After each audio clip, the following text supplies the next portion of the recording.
Shalom, damai di hati. Bahan khotbah kita terambil dari kitab Kejadian 50 ayat 15-21 dengan tema Allah merekarkakan kebaikan.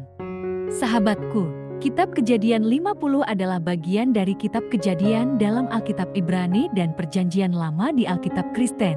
Kitab Kejadian sendiri tidak memuat tanggal penulisan, tetapi diperkirakan ditulis antara tahun 1440 SM 1400 sebelum Masehi, atau tepatnya ketika Mus memimpin bangsa Israel keluar dari Mesir dan hingga waktu kematian. Kitab Kejadian 50 sendiri menceritakan tentang kematian Yakub dan pemakamannya di tanah Kanaan, serta bagaimana Yusuf memaafkan saudara-saudaranya yang pernah memperbudak dan menjualnya ke Mesir.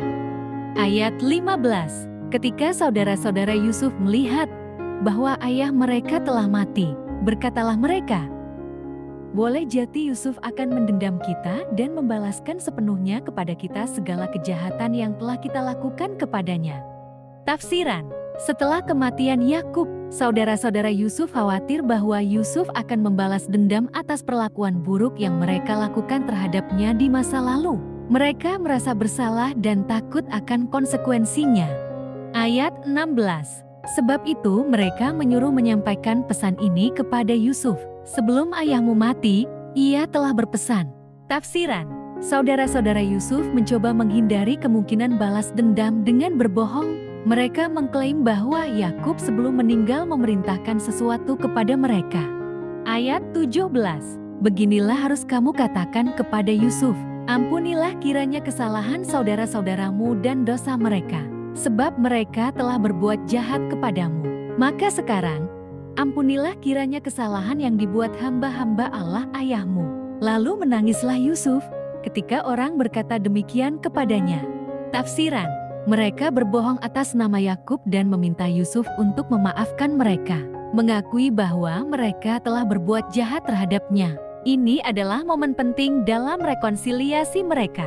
Yusuf terharu oleh permohonan maaf saudara-saudaranya dan menunjukkan tanda-tanda pengampunan dengan tangisannya. Ini adalah tanda bahwa ia memang telah memaafkan mereka. Ayat 18. Juga saudara-saudaranya datang sendiri dan sujud di depannya serta berkata, "Kami datang untuk menjadi budakmu." Tafsiran: saudara-saudara Yusuf datang kepada Yusuf untuk memohon maaf dan mengakui otoritas serta kebesaran Yusuf, menganggapnya sebagai pemimpin yang diutus oleh Allah. Ayat 19. Tetapi Yusuf berkata kepada mereka, "Janganlah takut, sebab aku inikah pengganti Allah." Tafsiran: Yusuf merespon saudara-saudaranya dengan bijaksana. Ia menghibur mereka dan mengingatkan bahwa meskipun mereka pernah merencanakan kejahatan terhadapnya, Allah telah membalikannya menjadi kebaikan. Ini adalah contoh penuh kasih dan pengampunan. Ayat 20. Memang kamu telah merekarkakan yang jahat terhadap aku, tetapi Allah telah merekarkakannya untuk kebaikan, dengan maksud melakukan seperti yang terjadi sekarang ini, yakni memelihara hidup suatu bangsa yang besar. Tafsiran: Yusuf memilih untuk memaafkan saudara-saudaranya dan menunjukkan kasih sayangnya kepadanya. Dia memilih untuk hidup dalam damai dan tidak membiarkan dendam menguasai hidupnya. Ayat 21. Jadi janganlah takut, aku akan menanggung makanmu dan makan anak-anakmu juga. Demikianlah ia menghiburkan mereka dan menenangkan hati mereka dengan perkataannya. Tafsiran: Yusuf menghibur saudara-saudaranya dan menawarkan tempat tinggal serta perlindungan bagi mereka di Mesir. Ini adalah akhir dari konflik panjang dalam kehidupan Yusuf dan awal dari rekonsiliasi keluarganya. Saudara-saudari yang dikasihi dalam Kristus, hari ini kita ingin merenungkan tentang tema penting dalam kitab Kejadian, yaitu Allah merekarkakan kebaikan. Kisah Yusuf, saudara-saudara, dan pertemuan akhir mereka adalah sebuah cerminan yang indah tentang bagaimana Allah mengubah rencana jahat manusia menjadi kebaikan yang luar biasa. Dalam kitab Kejadian pasal 50, kita melihat bagaimana saudara-saudara Yusuf awalnya merencanakan kejahatan terhadapnya. Mereka menjualnya sebagai budak, berbohong kepada ayah mereka, dan merasa bahwa mereka telah berhasil menghancurkan hidupnya. Tetapi Allah, yang maha bijaksana dan berkuasa, memiliki rencananya sendiri. Saudara-saudara Yusuf akhirnya memohon ampun dan Yusuf, yang telah mengalami begitu banyak penderitaan, memberikan pengampunan dengan tulus. Dia mengatakan, "Kamu telah merencanakan yang jahat terhadapku, tetapi Allah merencanakan yang baik. Dia yang berkuasa atas segala rencana." Pesan penting yang dapat kita ambil dari kisah ini adalah bahwa meskipun manusia seringkali merencanakan kejahatan, Allah senantiasa bekerja untuk mengubahnya menjadi kebaikan. Rencana Allah tidak selalu sejalan dengan rencana manusia, tetapi rencananya adalah rencana yang lebih baik. Dalam hidup kita yang penuh dengan tantangan, ketidakpastian, dan bahkan kejahatan, kita harus ingat bahwa Allah selalu ada di sisi kita. Dia adalah Sang Maha Pencipta yang memiliki kuasa untuk mengubah segala sesuatu menjadi kebaikan. Bahkan dalam situasi yang tampaknya buruk, kita harus mempercayai rencana Allah yang lebih besar. Selain itu, kita juga harus belajar dari contoh Yusuf tentang pentingnya pengampunan. Ketika kita mengalami luka dan pengkhianatan, pengampunan adalah langkah pertama menuju kesembuhan dan rekonsiliasi.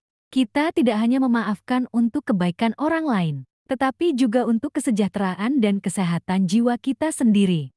Jadi, hari ini, mari kita merenungkan tentang bagaimana Allah bekerja dalam hidup kita. Mari kita percayai bahwa Allah selalu memiliki rencana yang lebih baik, bahkan dalam situasi yang penuh konflik. Dan mari kita belajar dari contoh Yusuf tentang pentingnya pengampunan.